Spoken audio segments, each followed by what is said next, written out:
mustaqim siratal ladzina an'amta 'alaihim ghairil maghdubi 'alaihim waladdallin. Amin. Alhamdulillahilladzi nahmaduhu wa nasta'inuhu wa na'udzu billahi min shururi anfusina wa min sayyiati a'malina. May yahdihillahu fala mudilla lahu wa may yudlilhu fala hadiya lahu. Asyhadu an la ilaha illallah wahdahu la syarika lahu wa asyhadu anna Muhammadan abduhu wa rasuluhu alladzi la nabiyya ba'dahu.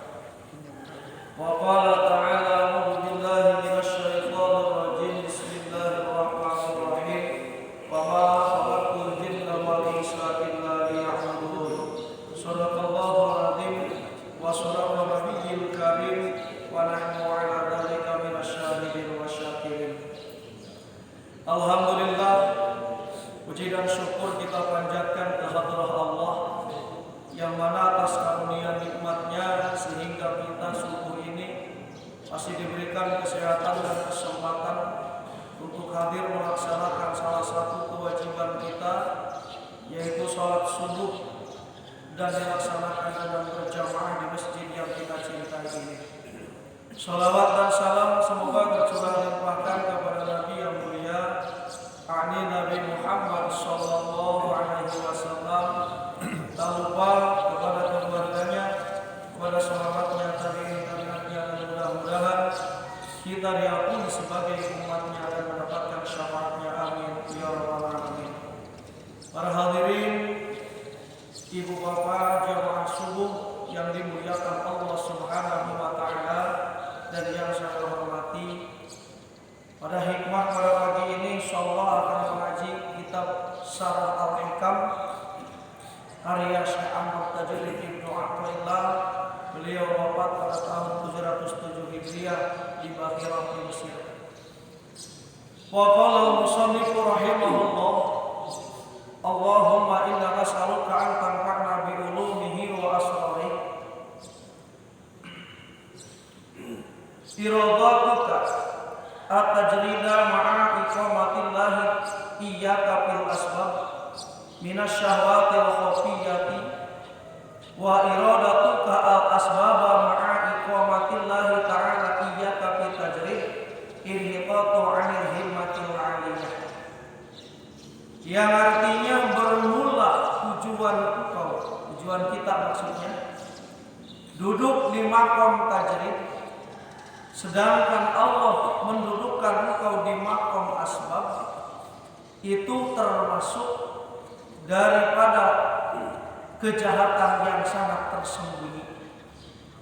Dan ketika tujuan engkau masuk ke maqam asbab, sedangkan engkau ditetapkan oleh Allah di maqam tajrid, maka itu adalah penurunan daripada himmah yang tinggi. Para hadirin jamaah subuh yang dimuliakan Allah, sebelum kita masuk ke hikmah, kita menguraikan salah satu ayat Al-Quran surah Ad-Dariyat, bahwasannya Allah Ta'ala berfirman, wa ma khalaqtul jinna wal insa illa liya'budun. Allah tidak menciptakan jin dengan manusia kecuali untuk beribadah kepada Allah, atau untuk mengabdi kepada Allah, atau untuk menghamba kepada Allah. Di minggu kemarin kita menjelaskan, di bulan kemarin kita menjelaskan bahwasannya Allah menciptakan jin dengan manusia itu, fungsi yang utamanya adalah untuk beribadah, untuk mengabdi, untuk menghamba kepada Allah.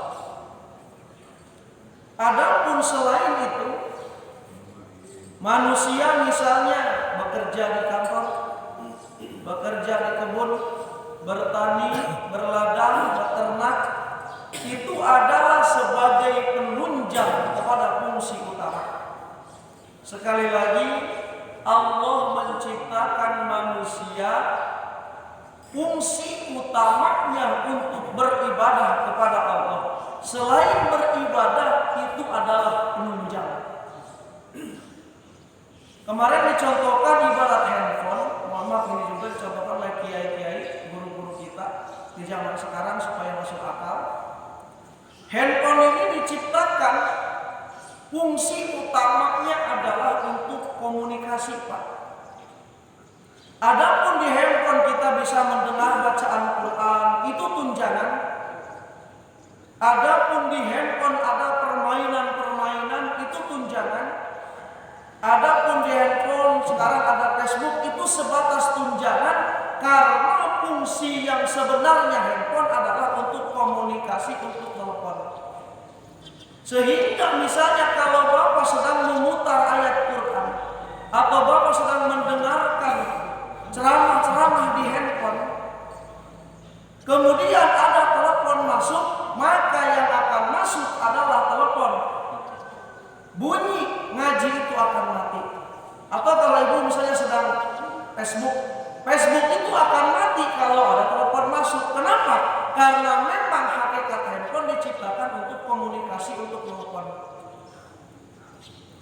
Kalau ibu punya handphone, kita buka Facebook ada telepon tapi telepon itu nggak masuk, itu berarti handphone kita error. Sama halnya Bu, Allah menciptakan manusia fungsi utamanya untuk beribadah. Adapun kerja itu tunjangan. Artinya kalau kita bekerja datang panggilan Allah untuk beribadah, maka kita laksanakan ibadah. Kenapa? Karena fungsi kita untuk beribadah. Kalau kita lagi di kantor datang panggilan untuk sholat dengan mulai muazin, laksanakan sholat. Kenapa? Karena fungsi kita di dunia diciptakan oleh Allah untuk sholat, untuk beribadah kepada Allah. Kalau ada manusia, dia misalnya sedang sibuk main handphone, tiba-tiba dipanggil azan, dia tidak mau sholat, ini pertanda manusia itu sudah error, sama tadi kayak handphone. Karena fungsi utamanya tidak berguna lagi. Hadirin yang dimuliakan Allah Subhanahu wa Ta'ala. Jadi sekali lagi fungsi manusia diciptakan oleh Allah itu untuk beribadah kepada Allah. Contoh tadi handphone, kalau handphone misalnya, kalau kita bunyikan musik atau bunyikan ngaji, memutar ngaji masih bagus. Tapi kalau ada telepon masuk tidak masuk, berarti handphone sudah error. Kalau handphone sudah error, maka akan jatuh harganya, tidak akan berharga lagi.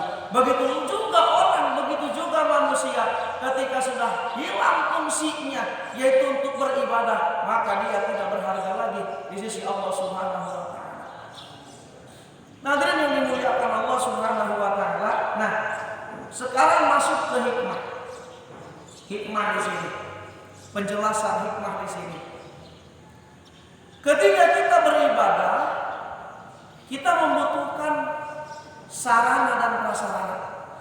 Kita membutuhkan pakaian, kita membutuhkan tempat, membutuhkan masjid, membutuhkan tikar, membutuhkan semua.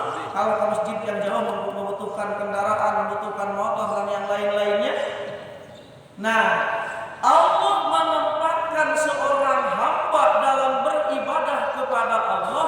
Allah tempatkan di dua tempat atau di dua makom.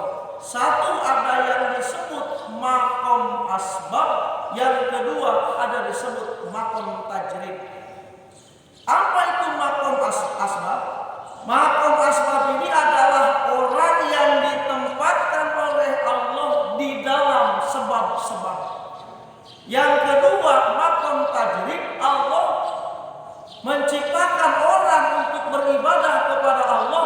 Allah tempatkan di makom tajrid. Tajrid ini adalah orang yang tidak membutuhkan sebab. Contoh, yang pertama makom asbab, orang diciptakan oleh Allah duduk di makom asbab, yaitu dia hidupnya bekerja,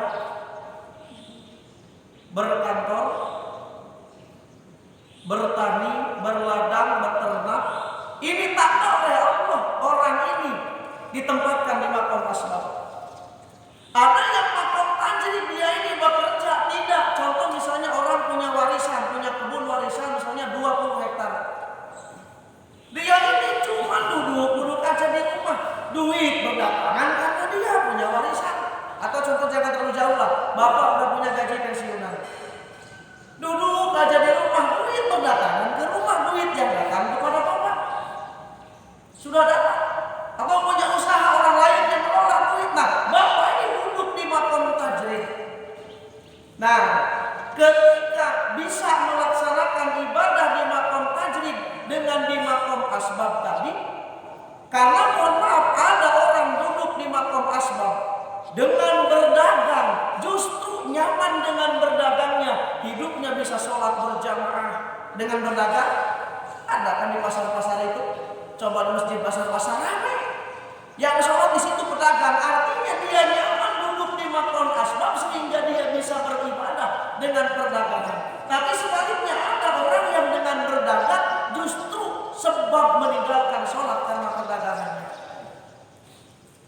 Nah, hadirin yang dimuliakan Allah, jadi kita ini untuk melihat diri kita, apakah kita saat ini duduk di makom asbab, apakah duduk di makom tajrid. Kalau makom tajrid, contoh ibu misalnya, ibu diberikan kecukupan oleh suami sehingga kebutuhan hidup ibu tercukupi, kebutuhan anak tercukupi, karena suami yang mencari duitnya, karena suami yang mencari rezekinya, karena suami mencari nafkah. Nah, ibu ini duduk di makom tajrid.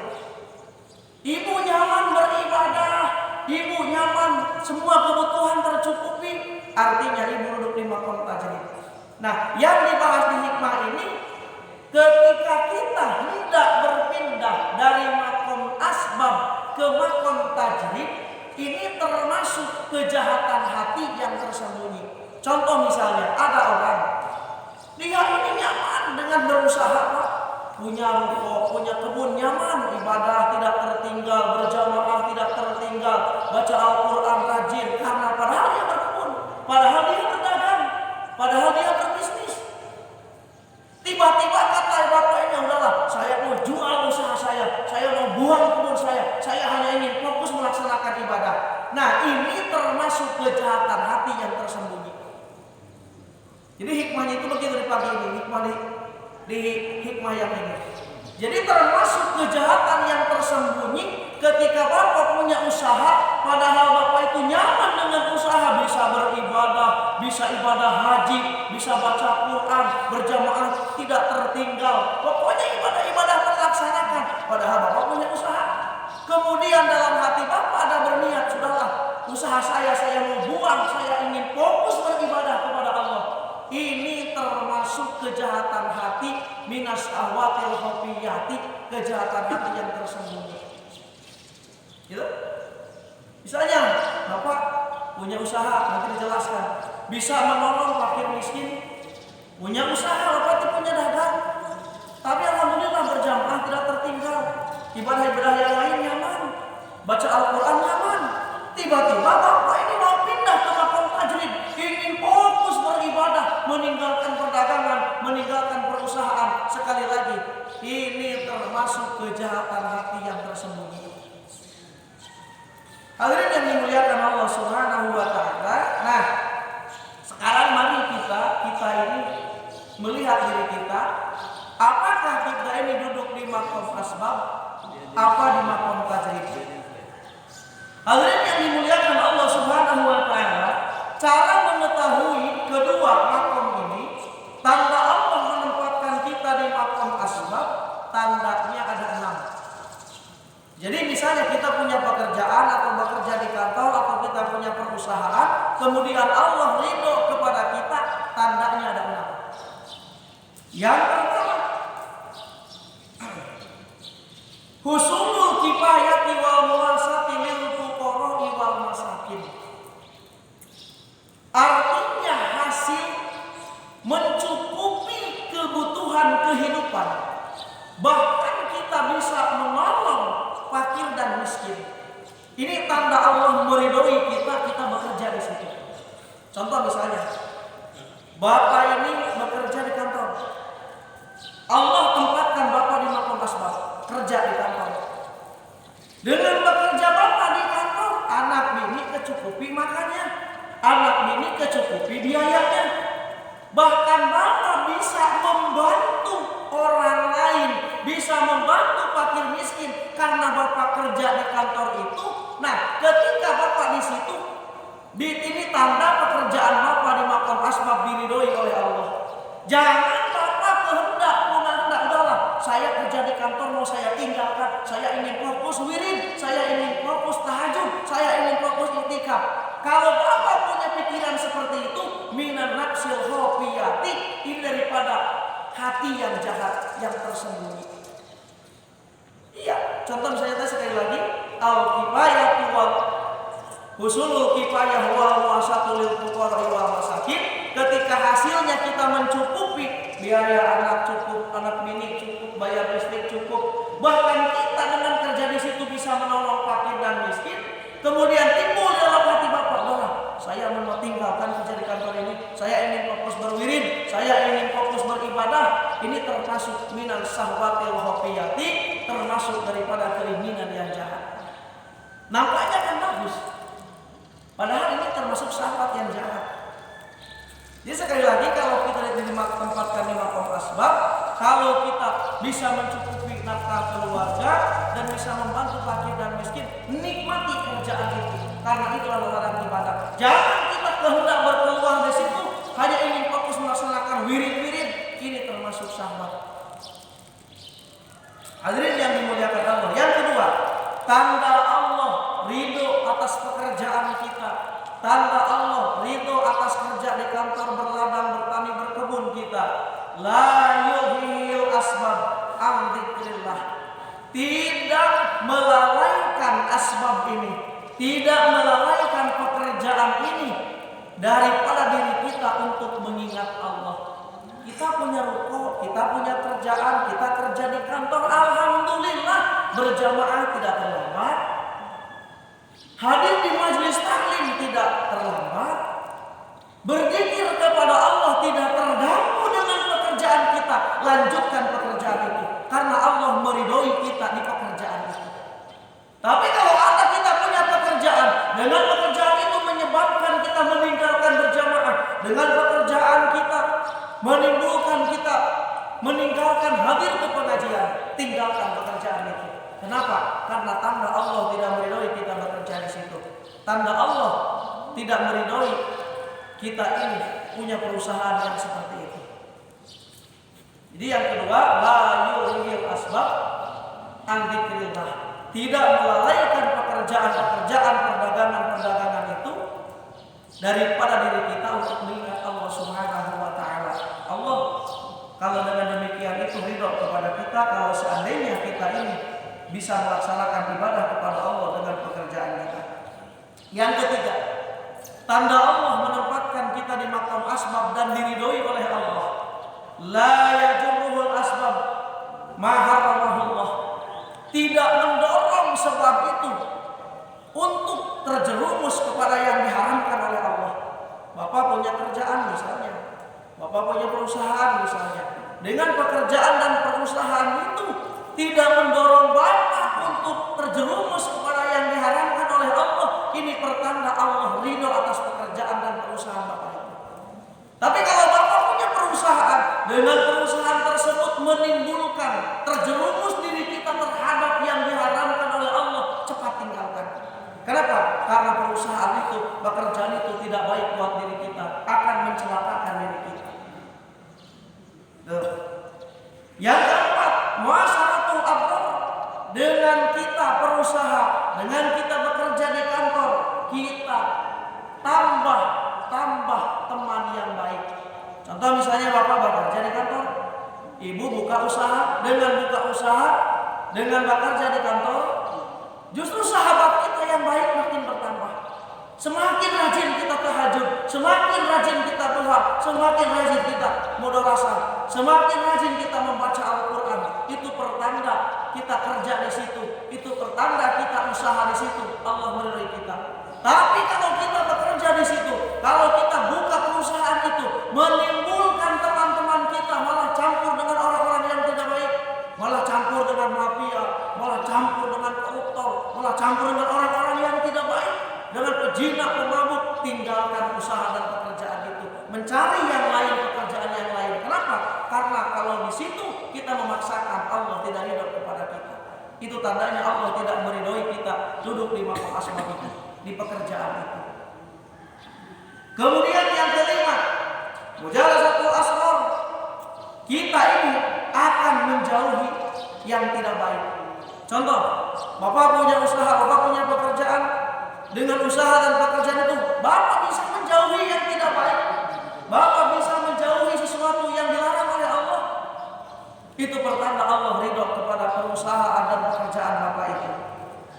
Kemudian yang keenam, husnul niyatus shalih. Yang terakhir, tanda Allah ridho atas pekerjaan dan perusahaan kita, hasil segala niat-niat yang baik. Hasil segala niat-niat yang baik. Ibu berdagang, dengan berdagang kata ibu saya berniat mudah-mudahan bisa haji berumrah.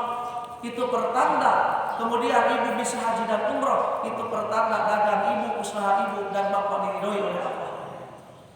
Tapi kalau sebaliknya, ada orang yang buka usaha, ada orang yang punya pekerjaan, dengan pekerjaan malah kerjaannya itu sibuk bermaksiat kepada Allah. Itu tanda perusahaan yang tidak diridhoi oleh Allah, pekerjaannya tidak diridhoi oleh Allah.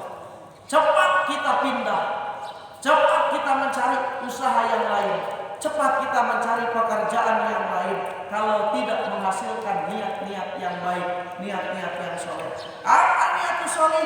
Niatus soleh satu, ibtigha'u fadlillah. Niat yang soleh itu adalah kita mendapatkan karunia Allah. Karunia Allah itu di atas rezeki, Pak. Kalau rezeki yasmulul halal wal haram, kalau rezeki itu bisa mencakup halal dan haram. Mohon maaf, orang yang usaha dengan peras keringatnya dapat upah itu rezeki, baik halal. Ada juga orang yang maling secara hakikat itu rezeki, cuma itu haram. Makanya kalau kita minta rezeki kepada Allah, minta rezeki halalan thayyibah, halal dan baik. Kenapa? Karena rezeki itu yasmulul halal wal haram. Nah, kalau fadlillah, kalau keutamaan dan karunia Allah itu di atas rezeki. Makanya fadlillah ini di atas rezeki. Allah sebagaimana berfirman dalam surah Al-Jumu'ah, "Fa idza qudiyatis shalah fantasiru fil ardi wabtaghu min fadlillah wadhkurullaha la'allakum tuflihun." Ketika kamu selesai melaksanakan sholat, fantasiru fil ardi, silakan kamu menyebar, wabtaghu min fadlillah, carilah karunia Allah, wadhkurullah. Nah, kalau fadlillah ini, Pak, keutamaan Allah atau karunia Allah ini ada di antara dua zikir. Satu di antara sholat, yang kedua wadhkurullah, di antara mengingat Allah.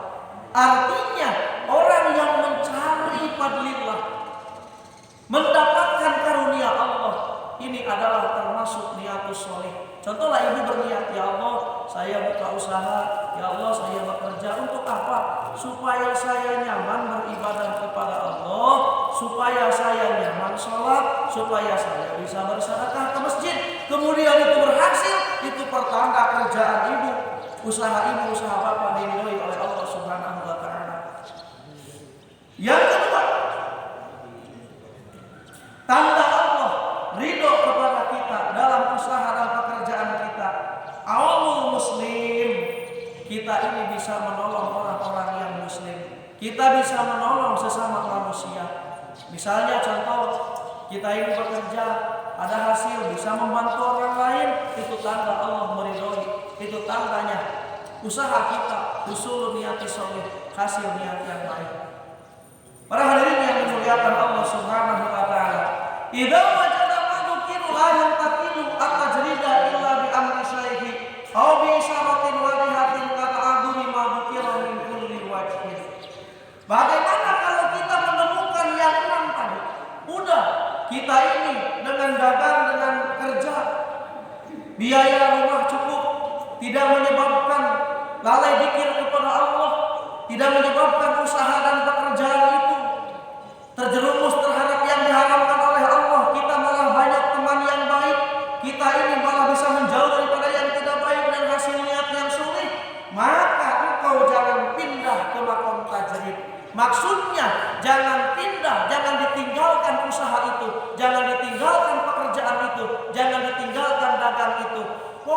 laksanakan itu. Sampai kapan? Sampai mati. Selagi kita mampu, selagi kita kuat, laksanakan asbab itu, dagang itu, bekerja itu. Selagi kita sempat di situ. Kenapa? Karena itu adalah jalan yang diridhoi oleh Allah. Kita ditempatkan di situ oleh Allah. Karena memang agama ini butuh masjid, agama ini butuh tikar, agama ini butuh bayar listrik di masjid dan yang lain-lainnya, itu butuh semua. Artinya Allah menetapkan orang ini di sini, udah cukup di situ. Hadirin yang kecuali ada isarah-isarah yang jelas seperti kata al-duri madzukira min kulli wajhin. Kecuali misalnya ada penghambat daripada yang enam tadi. Satu misalnya kita bekerja tapi tidak husnul kifayah, tidak hasil. Kecukupan untuk di rumah, kecukupan kebutuhan di rumah. Nah, cepat kita pindah, cari pekerjaan yang lain. Fokuslah tanpa beribadah lagi kepada Allah Subhanahu wa taala. Hadirin yang dimuliakan Allah Subhanahu wa taala. Wa raqati qomitillahi taala fi tajrid. Dan tanda orang ini ditempatkan oleh Allah di maqam tajrid. Yasallahu kifayah, Allah berikan mudah kecukupan kehidupannya itu padahal dia mohon tidak bekerja. Ini mohon maaf, kadang-kadang ada orang yang sudah hijrah beribadah, dia ngomong, nah saya juga dengan yakin katanya pindah fokus beribadah meninggalkan usaha, saya semakin rezeki semakin dipermudah. Nah ini tidak bisa ngajak orang lain Pak, karena memang orang ini ditempatkan di maqam tajrid, ada orang yang ditempatkan di maqam asbab. Jadi dia mengaruhi orang lain, jualah perusahaan kamu, fokuslah kita beriktikaf, fokuslah kita beribadah. Aku juga nyaman beribadah dengan tidak ada kebun, aku juga nyaman beribadah dengan tidak ada perusahaan, rezeki aku berdatangan kepada aku. Jangan ngajak orang lain, silakan orang lain di maqam asbab, karena dia ditempatkan oleh Allah di maqam tajrid. Enggak bisa orang lain kalau mengikuti kayak dia, belum tentu kalau orang lain sama seperti orang itu. Karena dia di maqam tajrid, yang lain di maqam asbab. Belum tentu kalau misalnya yang ini meninggalkan usaha, meninggalkan ruko yang tajrid ini, meninggalkan berkebun, rezekinya berdatangan, rezekinya banyak kan dia ini. Ketika dia ngajak orang lain, udah kamu jual ruko kamu, jual, sedekahkan, pokoknya nyaman beribadah nanti kita. Jangan. Karena belum tentu kalau orang lain nanti dijual rukonya, dijual usahanya, ditinggalkan pekerjaannya, belum tentu senyaman kita. Karena ini di maqam tajrid, itu di maqam asbab. Gitu. Hadirin yang dimuliakan Allah Subhanahu wa taala.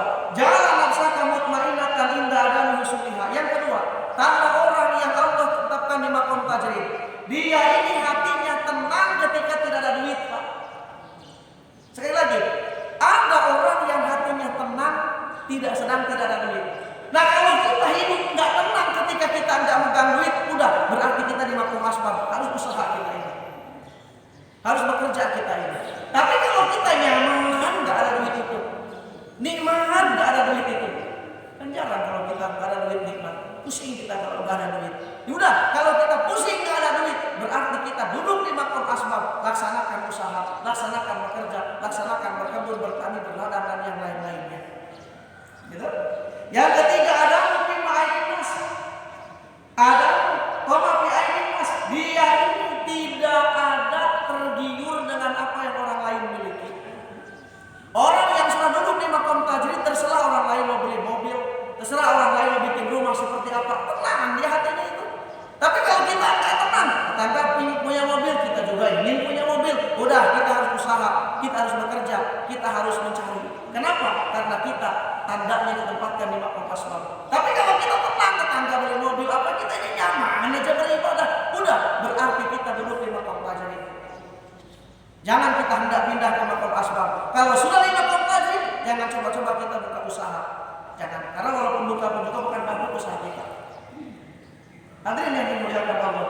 Yang ketiga, keempat, safa'u waqtika ala ibadatillah. Bersih waktu kita untuk beribadah kepada Allah. Bersih waktu kita. Padahal kita ini mohon maaf, duduk di maqam tajrid misalnya, kita duit berdatangan tadi seperti punya warisan atau ibu tadi dikasih sama suami misalnya. Duit berdatangan duit kepada ibu. Kalau ibu dijamin sama suami, udah ibu. Kalau ibu sudah nyaman dengan jaminan suami, ibadah ibu terlaksana, berjamaah ibu terlaksana, ibu ke pengajian tidak ditinggalkan, tidak lalai berzikir kepada Allah, rezeki datang terus kepada melalui pintu suami, udah ibu jangan coba-coba ingin buka usaha usaha, nikmati itu karena Allah menempatkan ibu di maqam tajrid. Jangan misalnya oleh suami dijamin, sibuk pula ingin sibuk-sibuk buka usaha, bakalan berhasil. Yang kedua, walaupun berhasil itu akan mengakibatkan kita lalai kepada Allah. Silakan kita merasakan, atau punya warisan tadi, atau kita punya pensiun, sudah kita nyaman punya gaji pensiunan, alhamdulillah tercukupi kehidupan kita ini. Ibadah kita tidak tertinggal, taklim tidak tertinggal, berjamaah tidak tertinggal. Tiba-tiba ingin sibuk buka usaha karena sudah pensiun. Ini sengaja bukan mencari kesibukan, ingin usaha, ingin hasil. Nah, orang yang sudah duduk di maqam tajrid, kalau dia buka usaha, pasti usahanya itu akan menyebabkan melalaikan diri kita kepada Allah. Kenapa? Karena Allah sudah tempatkan orang ini di maqam tajrid. Hadirin yang dimuliakan Allah Subhanahu wa taala, jadi sekali lagi, bagaimana kalau kita ini ditempatkan di maqam asbab? Bagaimana kalau kita ditempatkan di maqam tajrid? Ada manusia yang oleh Allah ditempatkan di maqam asbab dengan bekerja, berternak, berbisnis dan yang lain-lainnya. Itu ada tanda 6 tadi. Di antaranya tidak melalaikan usaha itu an dzikrillah, tidak menyebabkan mendorong kita kepada maksiat. Kemudian cukup kehidupan dan yang lain-lainnya. Itu tanda kita ini harus berasbab, harus bekerja, harus berusaha. Sampai kapan? Sampai mati. Kalau kita bisa melaksanakan tadi, bisa menolong orang muslim dan yang lain-lainnya. Ada orang yang Allah tempatkan di maqam tajrid, kerjanya ini mohon maaf, duduk di rumah, tapi duit berdatangan, fokus dia beribadah. Duit berdatangan karena dia punya warisan kebun misalnya 20 hektar di dusun. Terus duit ngalir kepada dia. Udah, jangan sibuk-sibuk dia. Mau pindah ke maqam asbab, fokus dia beribadah kepada Allah dengan berzikir, dengan baca Al-Quran. Nikmati itu. Kenapa? Karena orang ini didudukkan oleh Allah di maqam tajrid. Nah, kalau kita duduk di maqam tajrid, jangan ajak-ajak orang yang duduk di maqam asbab ke maqam tajrid.